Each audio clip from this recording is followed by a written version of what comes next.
오늘 말씀은 창세기 11장 말씀입니다.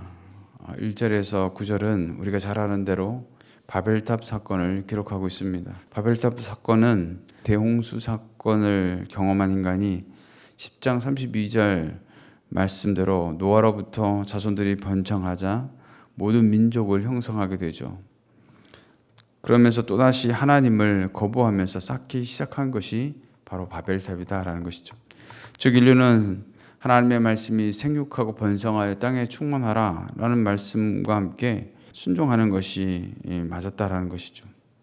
그런데 이들은 하나님의 명령과 달리 흩어짐을 면하기 위해서 바벨탑을 쌓았다라는 것이죠. 결국 바벨탑 건축은 하나님의 주권과 권위에 도전하고자 하는 그릇된 야망에서 비롯된 것으로 교만과 허영의 결과였던 것이죠. 그렇다면 사람들이 궁극적으로 바벨탑을 쌓은 이유가 무엇인가? 4절에 보면 우리의 이름을 내고라고 하였습니다. 곧 자신들의 이름을 내기 위함이었다라는 것이죠. 직역하면 그리고 우리는 우리를 위하여 한 이름을 만들자 이런 뜻이죠. 이는 그들이 바벨탑을 쌓은 이유가 자신들의 명예를 드높이기 위함이었음을 보여주고 있는 것입니다. 무슨 말인가 하면 사람들은 탑 꼭대기를 하늘에 닿게 하여서 하나님의 이름 대신 자신들의 이름을 만방에 길이 대는 것이 목적이었다는 것이죠. 즉 그들은 즉히 이기적인 명예욕에 사로잡혀서 본래 인간을 창조하신 목적을 잃어버렸다라는 것이죠. 하나님이 사람을 창조하신 목적이 무엇입니까? 창조주 하나님을 영화롭게 하며 영광과 찬양을 올려드리기 위함이었다라는 것입니다. 그럼에도 불구하고 인간들은 자신의 본분을 망각하고 지극히 이기적인 생각으로 하나님의 이름 대신 자신들의 이름을 전파하고자 하였던 것이죠. 일설에 의하면 당시에 바벨탑 건축에서 사용된 벽돌에 사람들은 자신들의 이름을 새겨 넣었다고 합니다. 즉 그들은 당시에 가장 높은 건축물과 자신의 존재를 일치시켜서 자신들의 자아를 실현하고 동시에 그것이 오래도록 전파되게 하고자 하였다라는 것이죠. 아마 당시 사람들은 탑을 쌓고 쌓으면 정말로 그 꼭대기가 하늘에 닿을 수 있으리라 생각했던 것 같습니다. 여러분 오늘날 관점에서 보면 어떻습니까? 너무도 무모한 일이 분명하게 하나님은 사실은 개의치 않으셔도 되었다라는 것이죠. 문제는 탑을 쌓는 것이 문제가 아니라 그들이 가진 마음이 문제였던 것이죠. 하나님의 이름 대신 자기의 이름을 내려고 한 사실이 보여주듯이 그들 마음 안에 자리 잡고 있던 교만한 생각이 하늘을 찌르고 있었던 것입니다. 범죄한 인간은 더 이상 하나님의 다스림을 거부하고 자신들이 하나님의 보좌를 차지하려는 곧 자신들이 신이 되고자 하는 이 인본주의의 극치를 보여주었던 것이죠.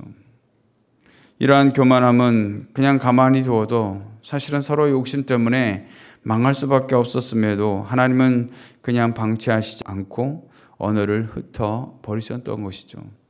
그래서 6절 말씀해 보시면 여호와께서 이르시되 이 무리가 한 족속이여 언어도 하나이므로 이같이 시작하였으니 이후로는 그 하고자 하는 일을 막을 수 없으리로다 라고 말씀하고 있는 것이죠. 사랑하는 성도 여러분, 본분을 망각하고 교만해지는 것이 바로 망하는 지름길이다라는 것을 우리는 기억해야 합니다. 우리는 하나님의 피조물로서 결코 하나님과 같이 될 수도 없고 되려고 해서도 안 된다는 것이죠.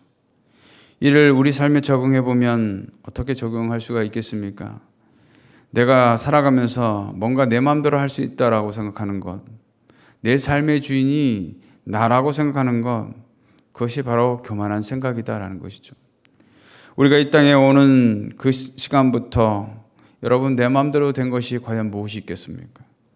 삶의 마지막 순간까지 내 마음대로 안 된다는 것이죠. 모든 주권이 하나님께 있음을 인정하고 고백할 수 있는 그런 믿음이 있어야 한다는 것이죠.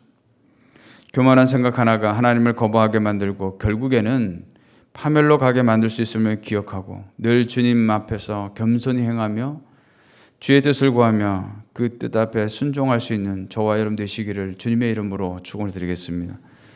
또한 사람들이 바벨탑을 쌓은 두 번째 이유는 온 지면의 흩어짐을 면하기 위함이었다라는 것이죠. 그러나 이것은 하나님의 뜻에 정면으로 반하는 것이었습니다. 하나님은 분명 노아와 그 아들들에게 생육하고 번성하여 땅에 충만하라고 명령하셨습니다. 즉 하나님은 인간에게 단지 한 곳에 머물러 있지 말고 세계 곳곳으로 흩어져 땅을 정복하고 개척하라는 문화 명령을 주신 것이죠.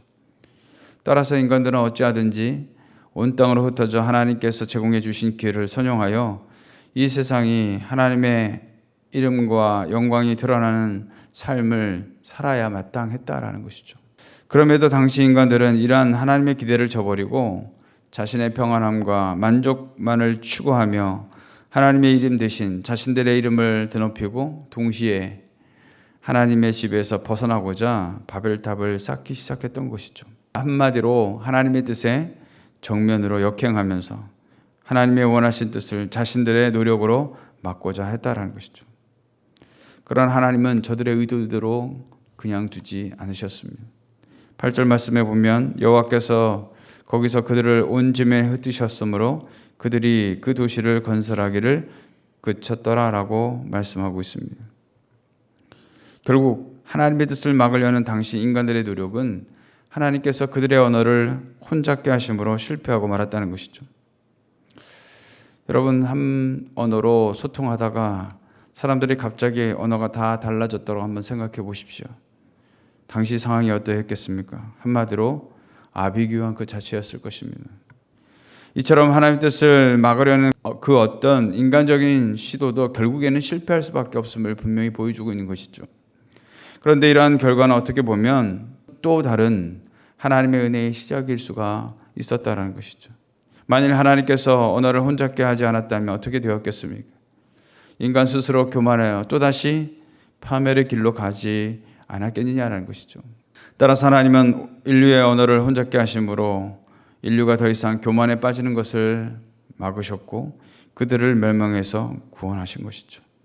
9절 마지막에 보면 여호와께서 거기서 그들을 온 제면에 흩으셨더라고 말씀하고 있습니다.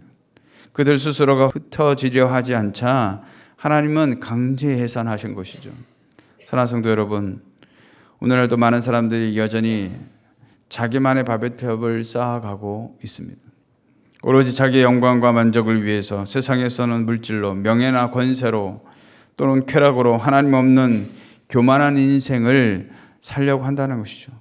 이러한 인생을 사는 사람은 바로 바벨탑을 쌓는 것과 마찬가지다는 것이죠. 그러나 하나님은 이에 대해 징계하시고 다시 기회를 주시지만 그럼에도 회개하고 돌아오지 않는다면 결국은 무엇이겠습니까? 망하는 것뿐이다라는 것이죠.